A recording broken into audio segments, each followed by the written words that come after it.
अस्सलाम वालेकुम। उम्मीद करती हूँ आप सब खैरियत से होंगे। और आज मैं यहाँ आपको आलू गोश्त बनाना सिखाऊंगी, वो भी देगी स्टाइल में, जैसे कि आप खाते हैं।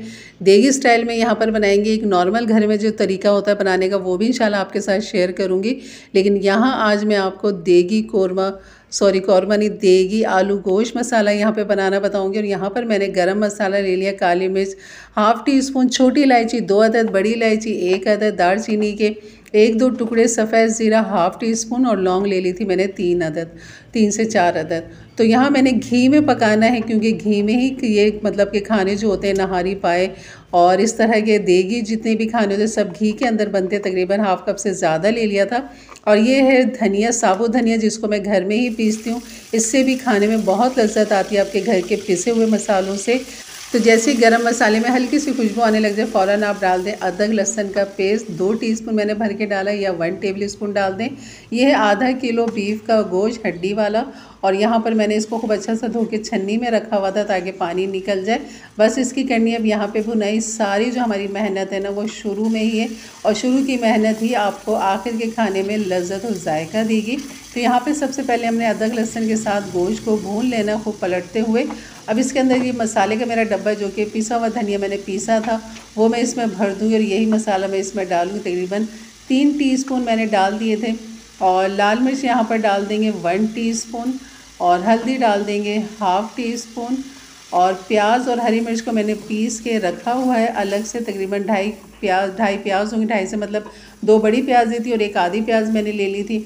यहाँ 2 टमाटर मैंने डाल दिए थे। तो ये सारे मसालों के साथ इसको भूनते रहना है, मसाले डालते रहना है। नमक डाल दें यहाँ पर 1 टीस्पून। और बस यहाँ पे ये पिसा हुआ गरम मसाला भी मैंने हाफ़ टी स्पून डाल दिया। बस इसको खूब अच्छा सा हमने भूनना है। और टमाटर को गलने के लिए इसको ढकना ज़रूरी है, वरना ये टमाटर नहीं गलेंगे।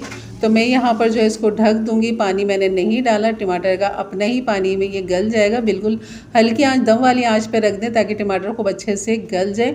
तो यहाँ पर 5 से 7 मिनट के बाद मैंने ढक्कन हटाया था, तो टमाटर अच्छे खासे नरम हो चुके थे। बस इनको अब मैश करना था इस तरह, जैसे कि आप देख रहे हैं। यहाँ करनी है फिर इसकी भुनाई यहाँ पर।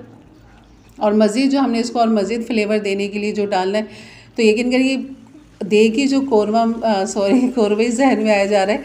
देगी आलू गोश्त जो है ये बहुत लजीज बनता है। यहाँ पर ये पिसी हुई प्याज है मेरे पास, और इसमें हरी मिर्च भी पिसी हुई 3 से 4 अदद मैंने हरी मिर्च डाली थी। और ये जो मैंने 2.5 चमचे डाले हैं, समझ लें आपने 2.5 प्याज को आपने पीस के डाला है।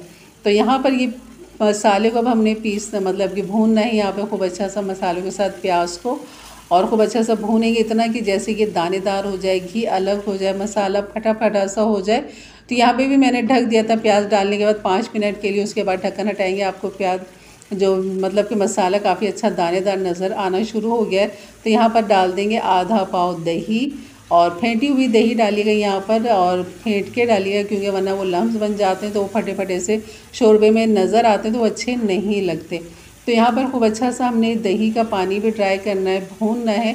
तो सारी मेहनत हमारी यही है। अभी गोश्त जो है वो कच्चा है, गला नहीं है। तो ये देखें मसाला बिल्कुल ड्राई होने लगा है, फटने लग गया, बिल्कुल दानेदार हो गया। तो यहाँ पे डाल देंगे अब हम पानी। इतना पानी डालेंगे कि हमें ग्रेवी भी मिल जाए और गोश्त भी गल जाए। जैसे ही गोश्त गलेगा तब हम इसके अंदर आलू डालेंगे। तो बस पानी इतना डाल देंगे, इसको तेज़ आंच कर देंगे। उबाल जैसे आएगा तो आंच को फिर हम हल्की करके इसको पकने के लिए रख देंगे, तब तक जब तक गोश्त खूब अच्छा सा गल नहीं जाता, तब तक आपने इसको पकाना है। और अगर चिकन में बनाएंगे तो चिकन जल्दी हो जाएगी, वो भुनाई में ही पूरी हो जाएगी। तो जैसे ही आप चिकन को भून लेंगे मसाले के साथ, तब आपने पानी के साथ आलू भी डाल देना है। लेकिन बीफ के अंदर पहले आपने बीफ को गलाना है, गोश्त को, उसके बाद आलू डालने हैं। यहाँ जब गोश्त गल गया था तो ग्रेवी भी मौजूद थी, और आलू हमने इस तरह मोटे वाले आलू डाले थे, जैसे कि आप देगी आलू गोश्त में देखते हैं।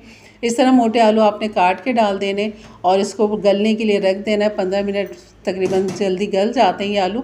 तो बस इसको आप डिश आउट करेंगे, और दिखा रही हूँ आपको कितने ज़बरदस्त लग रहे हैं। आलू को मैं यहाँ पे चेक कर लूँगी कि ये गले हैं यानी, क्योंकि मोटे आलू हैं तो थोड़ा सा टाइम लेते हैं। और यहाँ पर मैं चमचे की मदद से इसको इस तरह चेक करी तो ये जना बिल्कुल गल चुके हैं। तो बस इसको अब डिश आउट करते हैं। और ये ग्रेवी आप देख रहे हो बिल्कुल थोड़ी सी थिक ग्रेवी है। अगर आप राइस के साथ खाएंगे तो इसको इस तरह भी खा सकते हैं, नहीं तो थोड़ा सा नरम भी कर सकते हैं, अपनी मर्ज़ी का आप इसमें शोरबा रख लीजिए। तो ये बहुत लजीज और मज़े का आलू गोश्त, देगी आलू गोश्त है ये।